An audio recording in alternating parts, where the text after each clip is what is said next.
America को अगर दोहरे रवैये की सबसे बड़ी मिसाल कहा जाए तो कहना गलत नहीं होगा। ईरान पर अमेरिका ने इसीलिए हमला किया क्योंकि वो उसे परमाणु बम नहीं बनाने देना चाहता।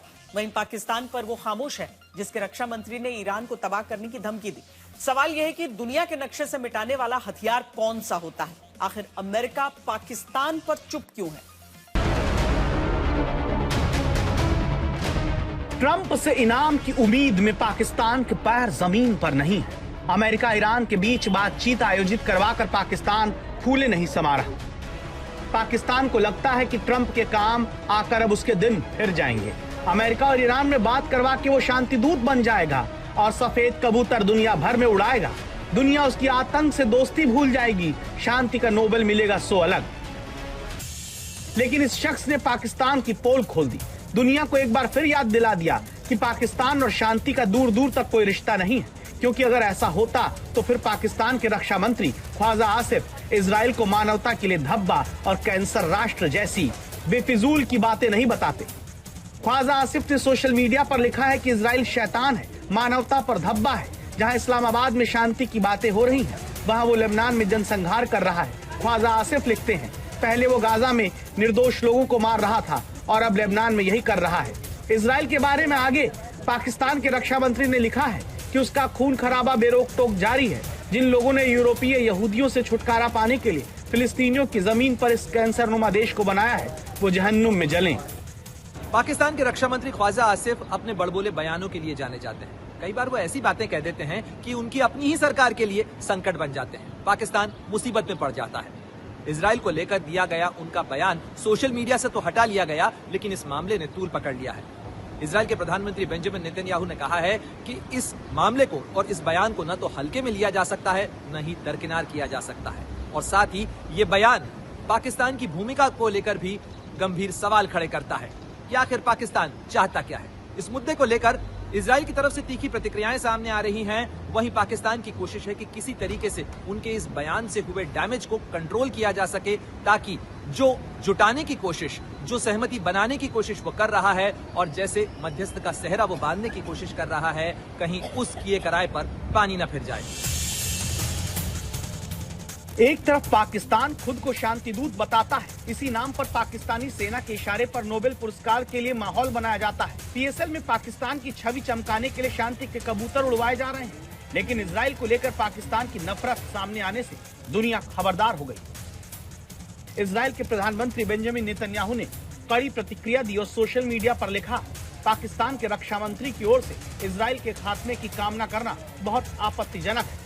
किसी भी सरकार से, खासकर उस सरकार से जो खुद को शांति का मध्यस्थ बताती हो, उससे ऐसे बयान की उम्मीद भी नहीं की जा सकती।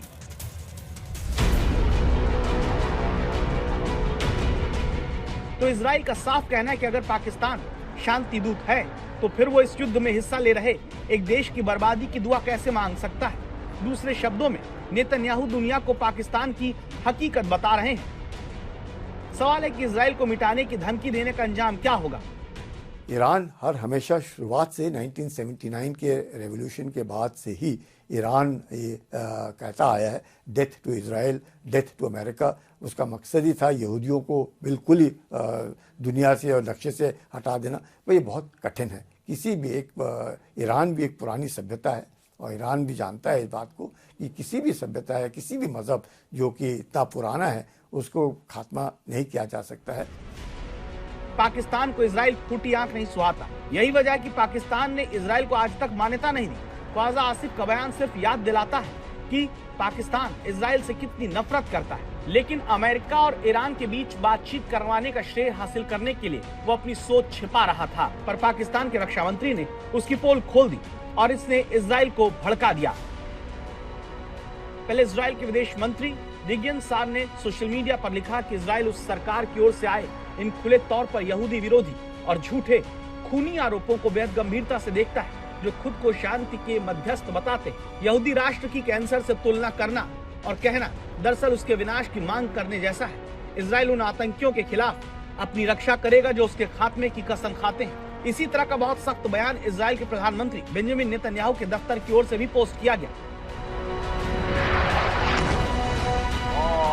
इजराइल को लेकर पाकिस्तान के गुस्से की वजह लेबनान पर उसके हमले हैं। पाकिस्तान का डर है कि कहीं उसकी वजह से बात बिगड़ गई तो फिर जो उसने इतना माहौल बनाया वो सब बेकार हो जाएगा। शहबाज शरीफ और आसिम मुनीर के खिलाफ पाकिस्तान में जबरदस्त गुस्सा है।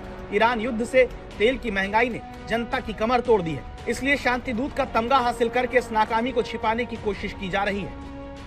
पाकिस्तान की पंजाब असेंबली में प्रधानमंत्री शहबाज शरीफ, सेना प्रमुख फील्ड मार्शल आसिम मुनीर और उप प्रधानमंत्री इशाक डार को नोबेल शांति पुरस्कार के लिए नामित करने का प्रस्ताव पेश किया गया,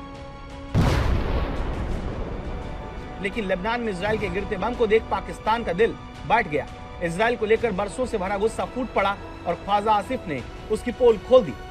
ये सोच गलत थी कि यहूदियों को पूरे विश्व से समाप्त कर दिया जाए और उनका खात्मा कर दिया जाए। ये सोच मुझे लगता है बिल्कुल ही गलत थी, जिससे ईरान को नुकसान भी हुआ और उम्मीद करते हैं कि इस लड़ाई के बाद इस तरह की सोच नहीं होगी और अब्राहम अकॉर्ड के द्वारा जैसे बाकी जो पड़ोसी हैं इजराइल के, वो चाहते हैं इजराइल से उन्होंने हाथ मिलाया है, दोस्ती बढ़ाई है, तो इसी प्रकार ईरान जो तकरीबन 2000 किलोमीटर की दूरी पर है इजराइल से, इस तरह की बातचीत नहीं करेगा और विश्व में शांति बहाल करने में सब एकजुट रहेंगे।